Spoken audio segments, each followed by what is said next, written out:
And we have a wonderful, wonderful keynotes back-to-back this morning before we get you on your way.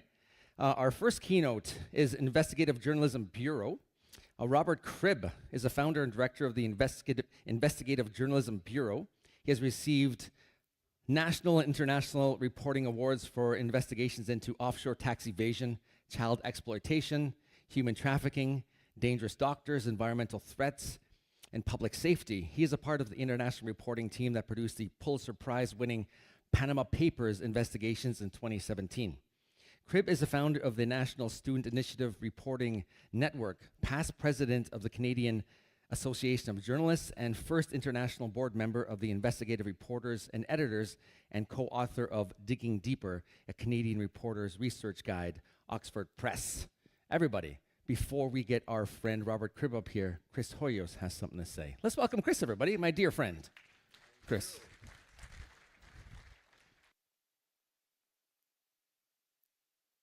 Yeah, I'm just going to get started here. I wanted to just do a quick intro and some context setting for our next presentation. Rob is a great friend of the Chiefs of Ontario, and I've been working with the Investigative Journalism Bureau for quite a few years now. I'd say probably 6-7 years now. I wanted to just say a few words about that relationship and why it's a little bit different than your average sort of relationship with press, with journalists. So I'm the Director of Policy and Communications at the Chiefs of Ontario, and of course, you know, we get a ton of media requests, sometimes dozens a week, you know, if there's something big happening. And in my time prior at Chiefs of Ontario, I was working at AI, which I'm sure quite a lot of you know, and it was the same thing, you know, maybe not to the same extent, but we would get it, you know, constant requests from journalists, and what they were really looking for was a soundbite. Right, they want to come in, get their, you know, maybe couple sentences and get out of there. There wasn't really any follow-up, you know, maybe a little bit here and there. And, you know, there's nothing inherently wrong with that. We all, you know, need our daily news. But at the Investigative Journalism Bureau, they do things differently. They know that there are some stories that are too complex, too big, to simply just go in and out, have a quick conversation, and really capture what those concerns are. I was pretty surprised, to say the least, when Declan Keogh, he should be up here, he's at the back. Declan Keogh reached out to me about a water story. I was, like I said, working at AI, and they were interested in visiting Oneida. And, you know, initially I thought it was just sort of the same, you know, old kind of, okay, you know, you want to quote kind of a thing. But in fact, they wanted to spend a full year working on a project. They wanted to meet the chief and council. They wanted to meet individual community members. They wanted to talk to them. They wanted to take their time and listen to their stories and make sure they got the story right. So that's just to show the kind of work that they do. And Rob's going to go into a little bit more detail about some of the stories that we've worked on together over the years. But really, I'm a big supporter of the work that they do. Really, it's centered on trust, relationship building, and collaboration, which is, you know, not something that we see very often from large media organizations. And over the years with the IJB and Rob and Declan, we've developed a new model essentially for advocacy, and we'll talk a little bit more about that in the keynote as well. But the idea is to make sure everything is lined up, right? You know, you've got news stories coming out in the news cycle. It's, you know, the talk of the day. It's on the front page, and that's when, you know, you go to government and you say, hey, look, this is an issue. We have solutions. Let's have a conversation. So with that, I'd like to invite Rob up. He's going to go through a few slides with you guys. And Declan, actually, we stole him from IJB. He works for us now. But he's got a few words as well.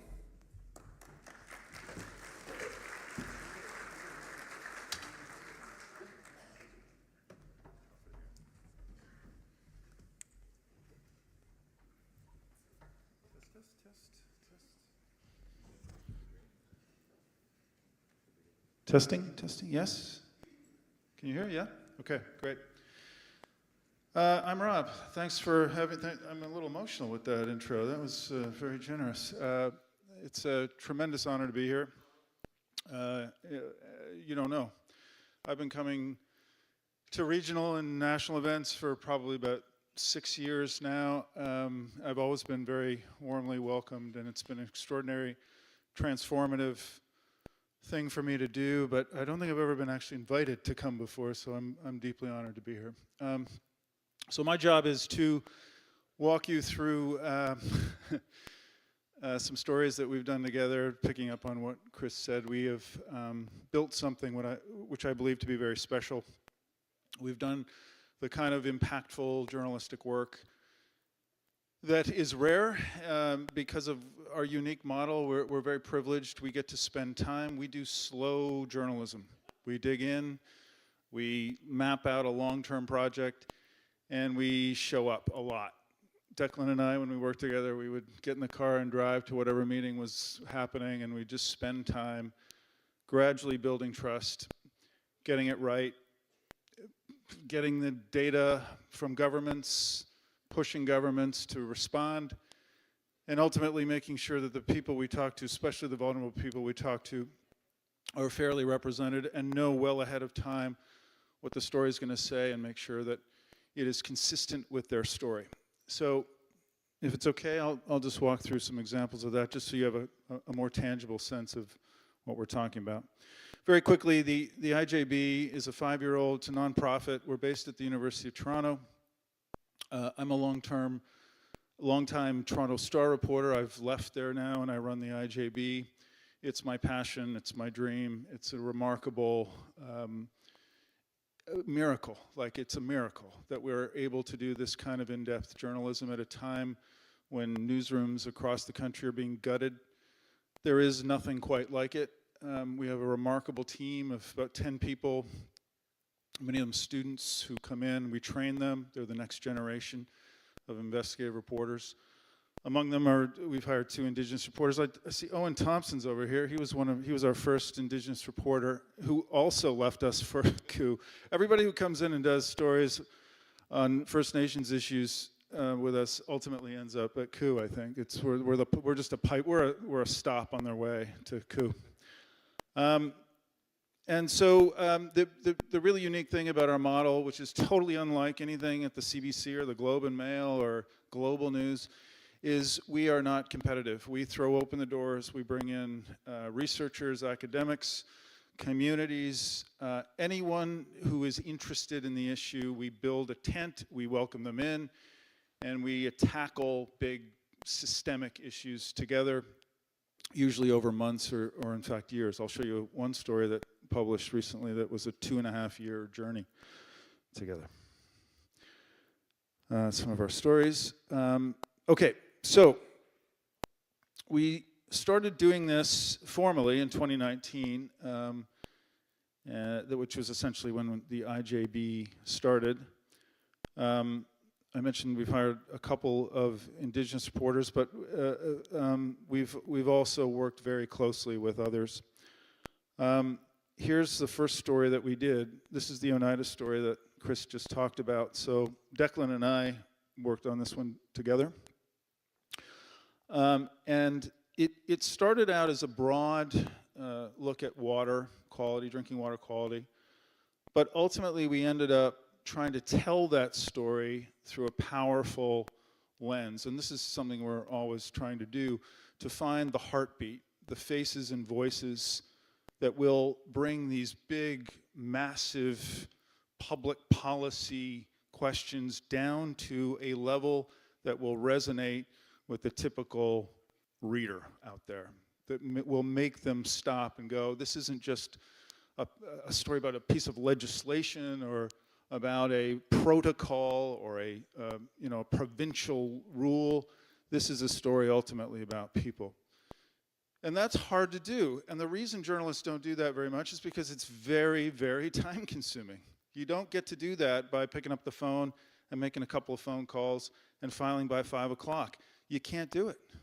You got to get in cars, you got to go to meetings, you got to spend countless days trying to convince people that what you're trying to do is in the public interest and in their interest, and ultimately to hold governments to account for what's happening. So Jennifer George ultimately became the heartbeat of this story. But you know, it was also backed up by volumes of data. We had stacks of data on this. We filed Freedom of Information requests. We got water tests from Oneida going back years, and we were able to show consistent pattern of unsafe drinking water in this community. And what made it powerful was there's a non-First Nations community right next to it. So there's a dirt road that separates Oneida. What's the name of that town? South? Yeah, it's a small town. And of course, we were able to show dramatically different levels of drinking water quality, state of the art on one side of the road, and complete antiquated technology on the Oneida side. And it had tremendous resonance. Is there a video? Do you have the video or no? When it comes to my kids drinking the water, I'm afraid. Their tap water was laced with bacteria, and for more than 15 years, their water treatment facility did not meet even the most basic provincial standards. But nobody was listening. So we spent months in the Oneida Nation of the Thames near London, Ontario, gathering evidence, fighting for documents from the federal government, and meeting with the people who live there. The story we eventually published sparked public outcry about a disparity in drinking water quality between the First Nation community and the non-Indigenous neighboring town where the tap water flowed from a state-of-the-art treatment system. In the aftermath of our reporting, the federal government committed $43 million to ensure clean water is on its way to the people of Oneida.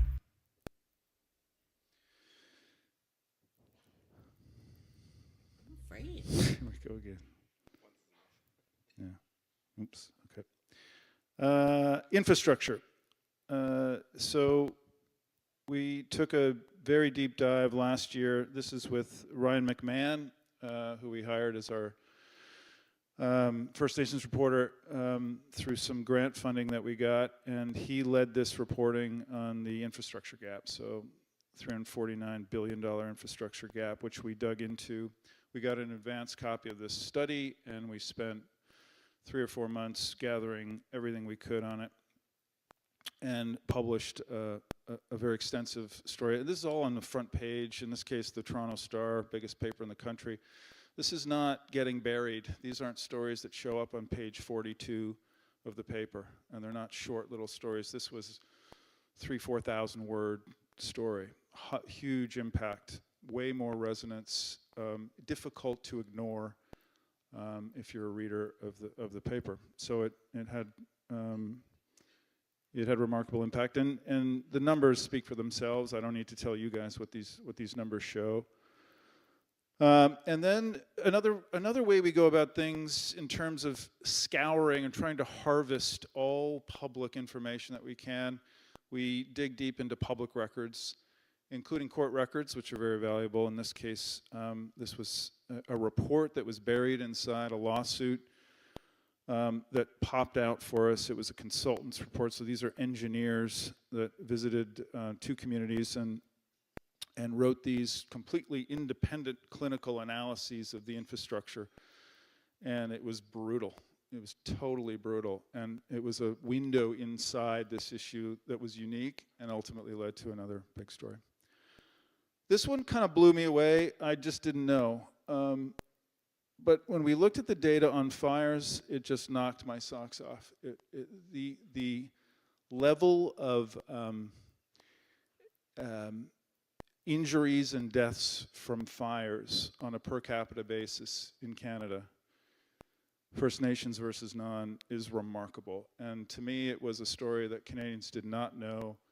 And so again, we spent a great deal of time looking at the data and then ultimately finding the voices in communities that spoke to. These are tragedies of a scale that I'm certain most Canadians have no concept of. And then I just want to get this one because this was a big one. So this is the project I mentioned earlier that took about 2.5 years. So again, Declan, before he left for COO, worked on this along with a team of people. Owen Thompson was working on this from its initiation. So we started this actually in my investigative journalism class at TMU University. We had students initially working on it, but it was so big in scope that ultimately it took 2 years to tell. So it's about NIHB and specifically mental health care. So the coverage available to First Nations people across Canada through the NIHB plan. And what we did was rather unique. So we got a list of every approved mental health care provider. So these are approved providers that the government says are approved to provide care. And then again, we dug into public records and effectively backgrounded them to figure out what their professional disciplinary records looked like, their social media, lawsuits. We dug into everything, and we matched the names to what we were finding independently through public records. And what we ultimately found was many of those providers have very spotty, in some cases deeply troubling records, including murder, sleeping with an ex-patient, abandoning a patient who became suicidal, etc. Nevertheless, continue to be licensed and approved to provide mental health care to First Nations people in the country. And then we also found some other really interesting things. We spoke with a number of First Nations therapists and counselors who could not get approved to provide services through the NIHB for a series of complex reasons that made no sense. So on the one hand, you had people who have clearly red flag backgrounds who are approved, and the thing that we kept hearing again and again from so many clients is, I need to talk to somebody who understands what I've been through. I need someone who has cultural sensitivity. And so we started looking at First Nations and Indigenous counselors and found that many of them said they've been essentially blocked from accessing the approval process. Video, can you play that? I think it's time to let everything out. Because we need to. I grew up in 38 foster homes and 2 residential schools and one day school. I was like a stone skipped across a pond.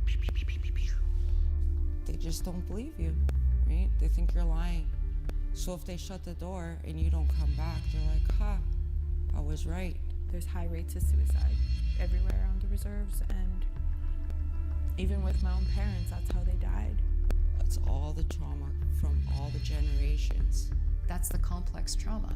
That's what we're talking about, of how cultural genocide can really disrupt and interrupt that nervous system. Nobody that understood my life and said, it's okay, I'll help you.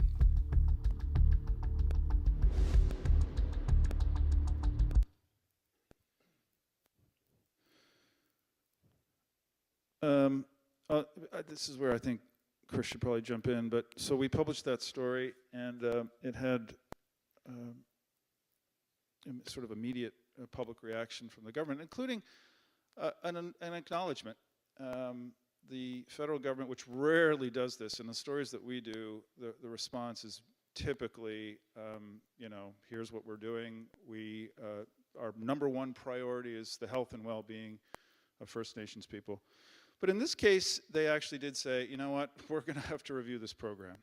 We're going to take a close look at it, and they acknowledged that there may be shortcomings in this program. And then I think that provided, do you want to jump in here? That provided sort of an opening, I think, for Chris and his team. So as Rob mentioned, they've been working on this story for quite some time, and working very closely with us. So we were very aware of their timelines. We were facilitating some of the relationships that they were building, that kind of thing. And that really created an interesting opportunity. We were able to line up our internal advocacy processes with the dates that we knew this story was going to break. So when it did break, we were ready with a communications plan, we were ready with a government relations plan, so we could post on social media, we could secure meetings with the right government officials. So we met with Patty Hajdu, the Minister of ISK at the time, as well as the provincial counterparts, and we also met with the NDP and Conservatives, the shadow ministers. And we were able to secure strong commitments, very, very strong commitments from every single person we met with. And again, that's very rare. Typically, you know, we hear things like, oh, we'll take it back, oh, you know, we'll figure something out, what have you. But it's my belief anyway, and you know, I think this has been replicated a few times, and it's probably quite accurate. When, you know, something is in the news cycle, when it is front page, governments react in a much quicker and more efficient way. They're ready to listen to recommendations. They want to solve the problem much more than, you know, if there isn't that spotlight on the issue. So this was kind of like the beginnings of the model I was telling you. You know, a different way of doing advocacy and timing things in a way that is more practical. Yeah, we should bring in Declan here, who's a hero of much of this reporting, and as I mentioned and Chris mentioned, has taken his skills with us and brought them to Keogh, and has effectively created kind of a separate investigative journalism unit within Keogh, which is like an incredible thing for you all to have this kind of resource. So, do you want to just talk about what you're doing? Check. Hello. Hi, I'm Declan. Yeah, so like they mentioned, I now work at Chiefs of Ontario. I've been here for a year and recently started as kind of a strategic advocacy thing where they're doing this kind of work, and then connecting folks with journalists. So you skip ahead a few here.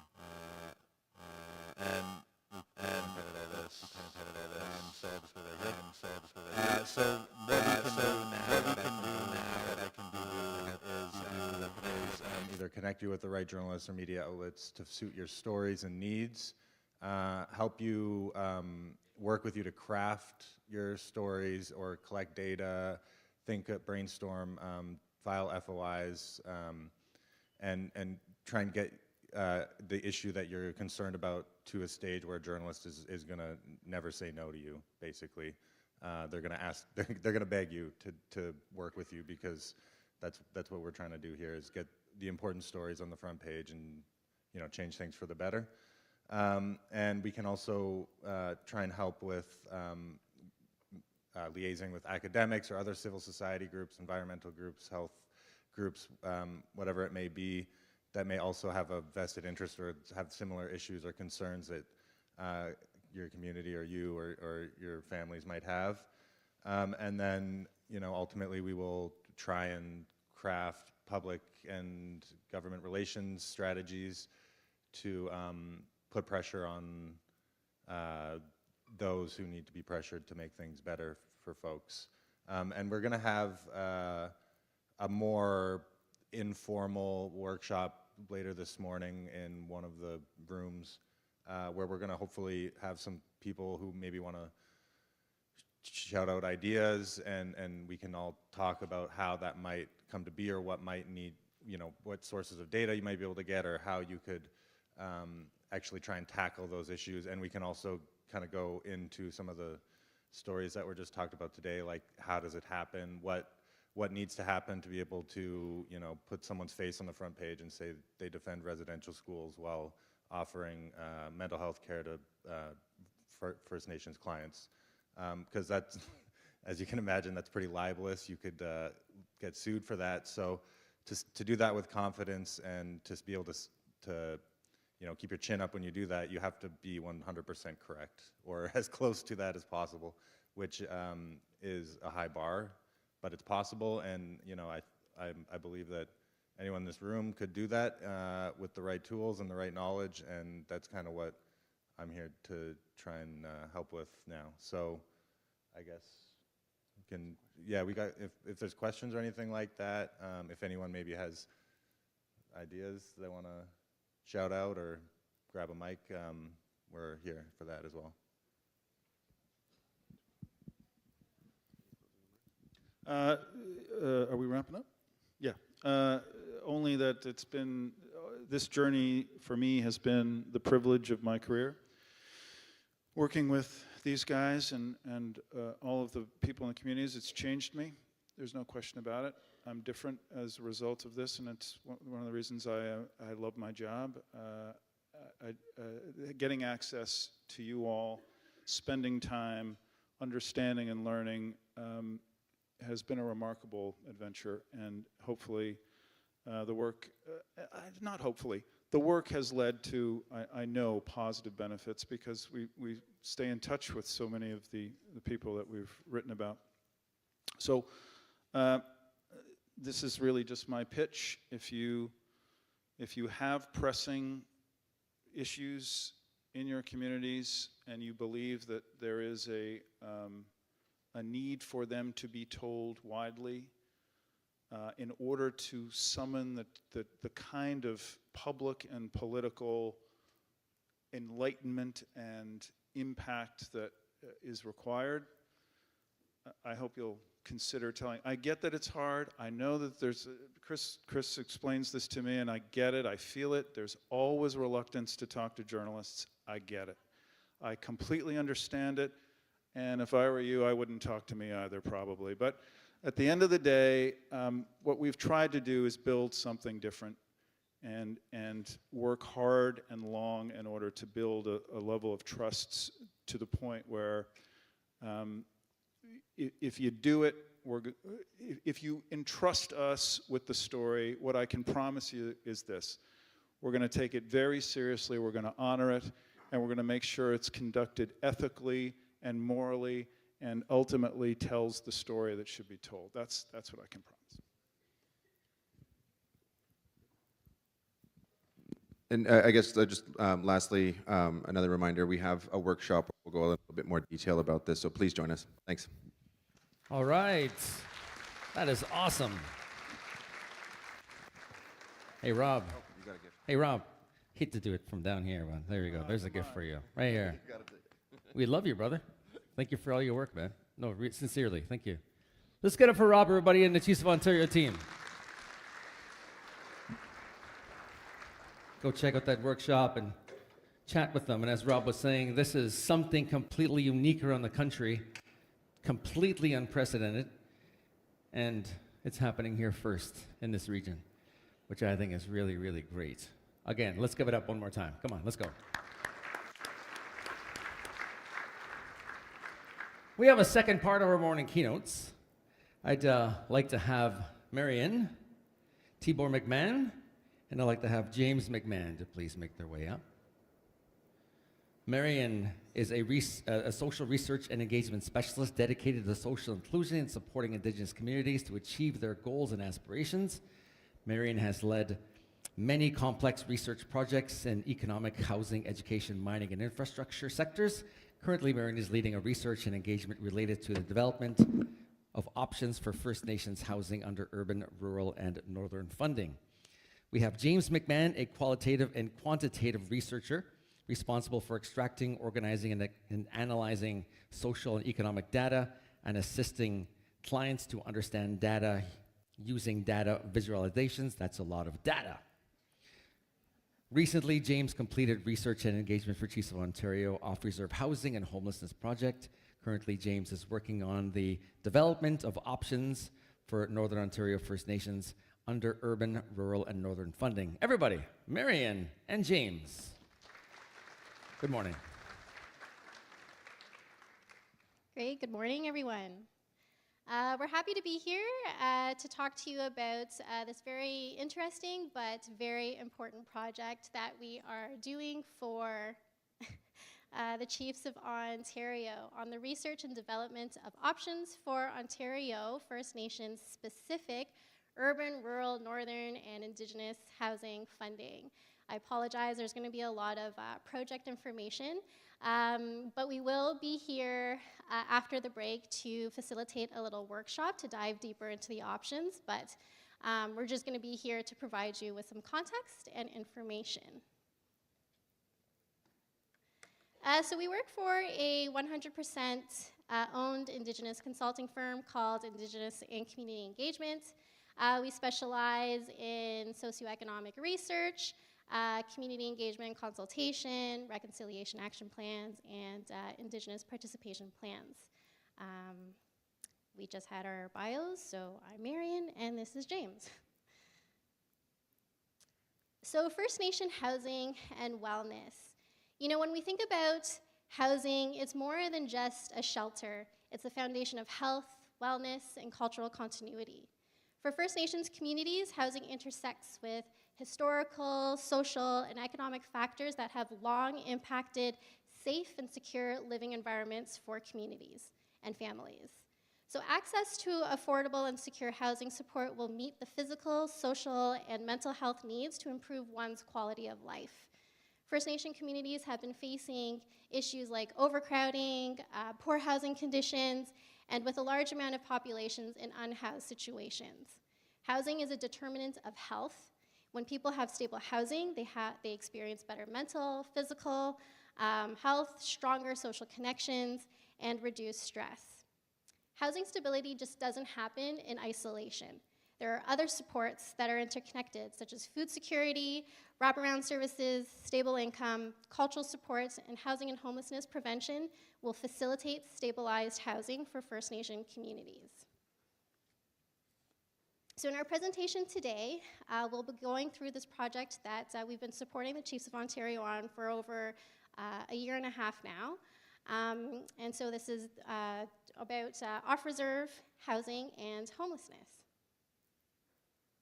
So a little bit of a background here on this project, because it's been going on for over a year and a half.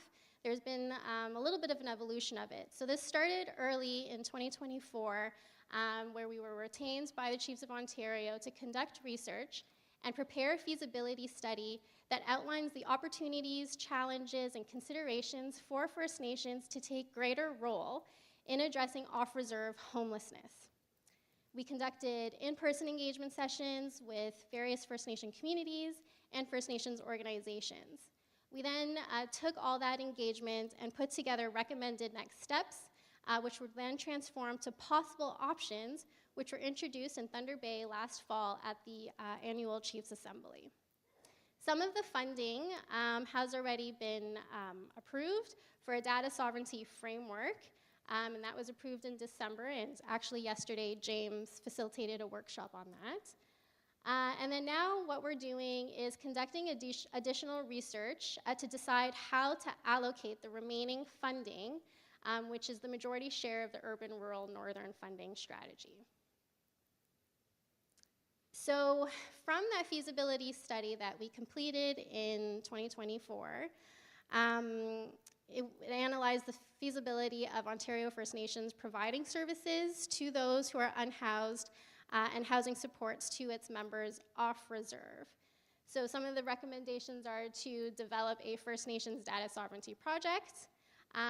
One of them is also to create a First Nations-led off-reserve housing center for Ontario, direct financial support for new and existing off-reserve housing, and then housing technician training and support services, and emergency off-reserve rent supplements and support services.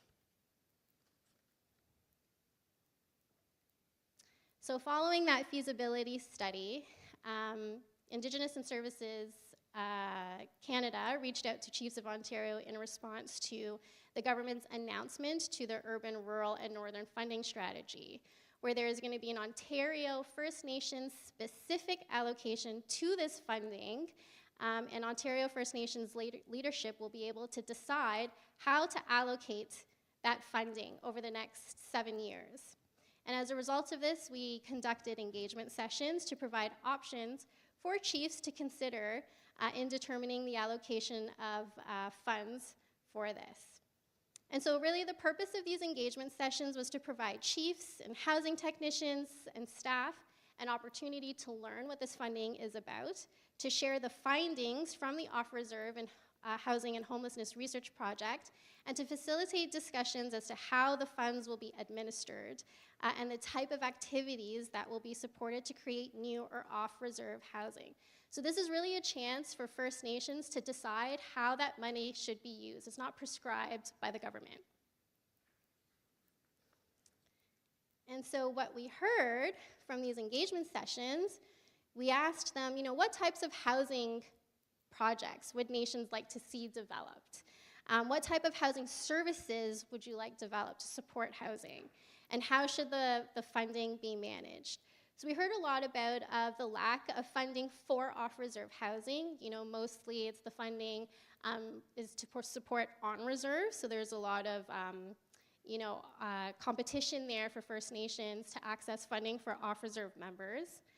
There is a need to support for working with municipalities, building those relationships with municipalities to access other types of housing support funding for off-reserve members, as well as emergency funding, which is needed for off-reserve members, such as rent supplements, to reduce the stress of monthly payments, and that would help support community members from losing their housing. And then, of course, sharing of off-reserve housing project knowledge and experiences. When it comes to financing and approvals, sharing that knowledge will help communities. And I'll turn it over to James for a few slides.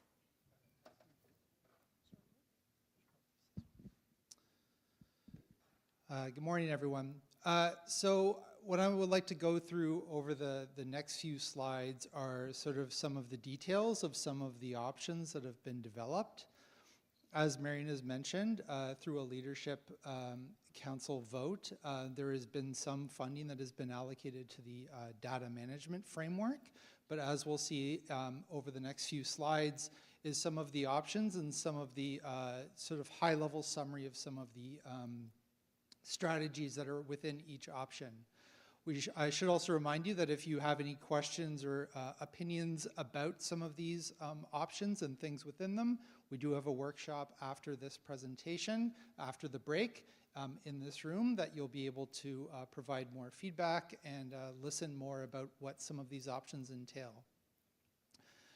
So the First Nations Housing Data Management Framework was a very important part of this project, in part because both the understanding the need and the gaps of First Nations off-reserve housing and housing is related to accurate data and gaps in data that currently exist, but also in the proposal of any ideas that we actually are putting forward in some of the options to consider, that all of these options will need to rely on better data gathering and also better data management that in many ways serves the interests of First Nations. So at the core of it, that it is about building data collection policies that make data collection processes OCAP compliant. Also developing better data collection protocols and standards for when in agreement with governments or non-government organizations. Housing and homelessness is very complex and often requires quite a bit of partnerships and negotiations. So the idea is to make a data management framework that stands on the principles of OCAP and going forward uses data collection for the interests of First Nations. As Marion summarized, this is sort of, I guess, a visual summary of where we are today. What we have in the green is some of the funding has been already allocated to the data management framework, but everything in blue that I'm going to sort of go over is sort of more of a, these are things that are still being developed and considered for the distribution of the remaining funding. As you can see on the left, the visual idea that we have is that a First Nations-led housing center and the data management framework will sort of be the core of this delivery model, and that the options on the right are the ideas that we have of that are being proposed for how to help First Nations.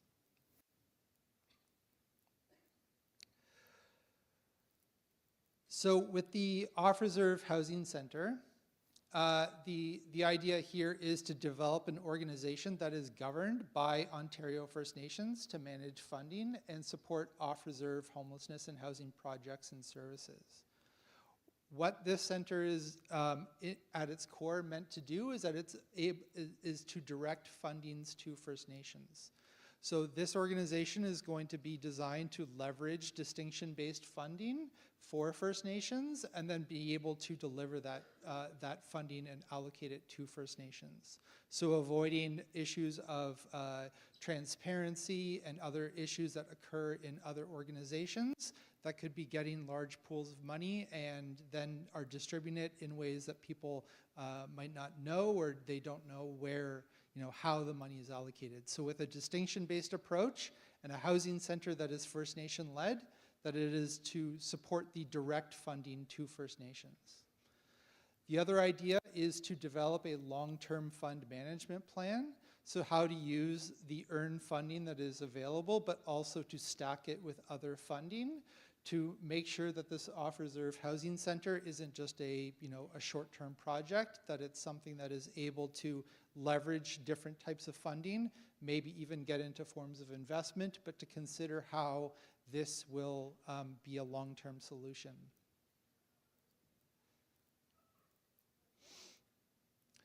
One of the options is sort of an umbrella of housing technician training and support services. So we have been speaking with many organizations, Marion will get into that in a second, such as OFNTSC and AFLDC, and talking about ways to sort of leverage some of the First Nation organizations that are already doing hard work in technician training and support services. So this is to be able to try to expand some of these services off reserve, or to find solutions to providing these services off reserve to First Nations members, to developing training programs for councils and housing technicians for municipal planning, development processes, and building regulations, and also to provide training about off-reserve housing partnership opportunities with developers, community housing land trusts, and managing not-for-profit organizations in sort of the off-reserve space. Certainly at the core of this is the idea of providing housing to people in need. So here there would be a lot of options of how to allocate this funding to support new and existing off-reserve housing projects. So here, this would be the idea of whether to consider new builds, to promote projects that are shovel-ready, to consider renovations of existing residential buildings, the purchase of buildings, or to liaison with municipal governments to have certain partnerships, perhaps with rent geared to income. So there's many ways that this money can be allocated to housing, and certainly what we want to do is make sure that we're considering all of them. The third one is also somewhat related to the last one, and this is about sort of people that are in cases where either due to an unexpected emergency or a crisis in affordability, that some of this funding would be able to go to off-reserve rent supplements and support services. So here's the idea of creating, for example, an emergency fund for rent supplements. Also to perhaps administer emergency funds to help with for those that are at risk of homelessness, or who need some of these funds to be able to perhaps return to community or put food on the table. But all of these are interconnected, because if one is spending their money on to tackle food sovereignty, they might be struggling to pay their rent. So here, these emergencies are all interconnected, and this is what this option is considering. Marion. Thank you. So we've been engaging with a lot of different groups and organizations to gain more insights and more feedback to help us develop those options for funding. And so these are just the main groups that we've talked to gain more information. And so just a few key takeaways from those discussions with those different groups is, first and foremost, is the need for First Nation-led off-reserve center to help administer that funding. This is a huge gap, and that's something that needs to be looked into. First Nation housing and homelessness off-reserve demand is growing, for sure. Operational funding is limited, and so it requires a lot of creative approaches to obtain additional funding to support First Nation members. Wraparound services are integrated in all organizations in order to meet the complex needs of First Nation families and individuals. Strong partnerships between First Nation housing providers and local municipalities are some opportunities there in order to get some housing projects developed. And then lastly, we've heard a lot about capacity building, so supporting First Nation members to navigate municipal bylaw regulations, helping them with financial literacy to help those projects. So right now, in terms of the First Nation off-reserve housing center, we are currently developing a business plan for that center. And in that business plan, we're gonna outline what those operational costs are for the center, but as well as estimating the money reserved for program funding. So that could include, projects for building houses, for instance. And so really the funding could support new housing, retrofits, and suggested program options to address, long-standing gaps in urban First Nation housing. And so the center's success will be measured through housing outcomes, community satisfaction, and impact on broader social determinants of health and well-being.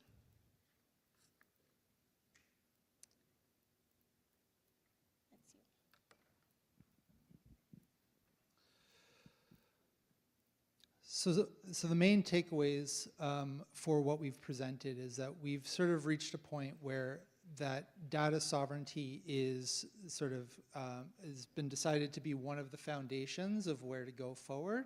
But as we've been mentioning, the options that are still on the table are the ones that are sort of below. So the idea is that whatever we propose and whatever you decide and then Chiefs in Assembly decide, the idea is that data sovereignty and a First Nations housing center sort of are used as a way to sort of deliver these options as best as possible. So there's still a few next steps. We've done some research to propose options. We've been doing a number of engagement sessions, including coming here today to be able to speak with you and share our work. But we also need to do a number of things such as reporting, which is finalize the business plan, and also to deliver a report on options. This will then be presented to Chiefs at the Fall Assembly. And based on what is approved, there will need to be then decisions made of how then to use this funding to support off-reserve members and their housing needs. So our presentation today certainly has gone over a whole number of more of the details of the project.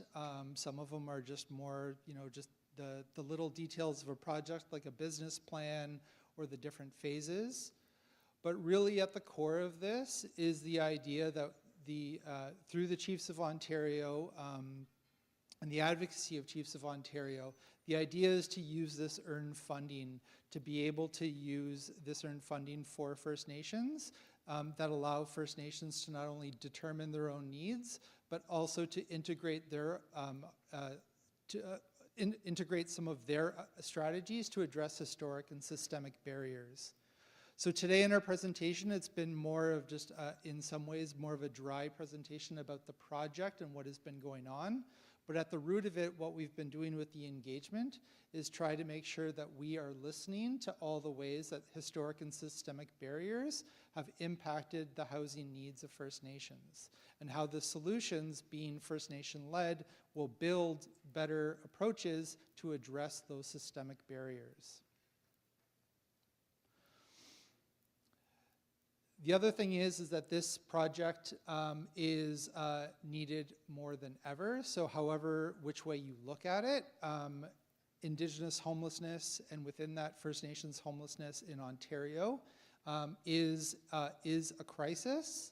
And it is something that this earned funding, but also hopefully in the future more funding can be used to help address this, but also to support the self-determination of First Nations in delivering these housing and services to their people.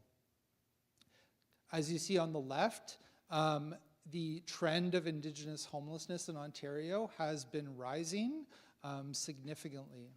If you look on the right, the percent of people experiencing homelessness who identify as Indigenous is quite high all across Ontario, and in certain parts is extremely high.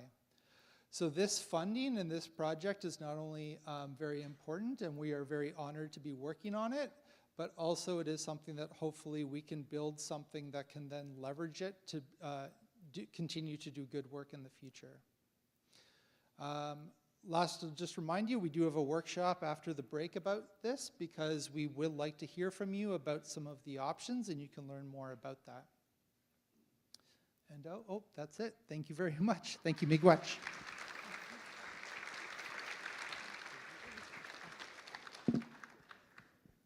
Marion and James. Maloshin. Get your Maloshin. Very good. Thank you. Thank you very much. Yeah, take care. Thanks. All right. It's 10:15. We have our next workshop in an hour.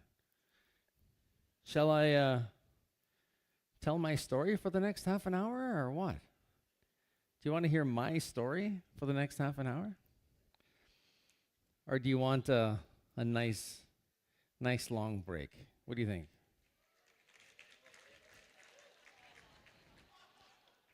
You got to hold on before you get up and run away. I need people to promise me something. Number one, a few of you are going to go in the back over there and visit the sectors stuck on the hum. There's a hum right above them. And I was talking to Patrick yesterday from education, and that hum is haunting his dreams. He is like, he cannot sleep. All he hears is a all night long. So it's a big time sacrifice to be sitting over there. So a couple of conditions if I let you go for the 1 hour break. I need a few volunteers to go and visit our friends over there.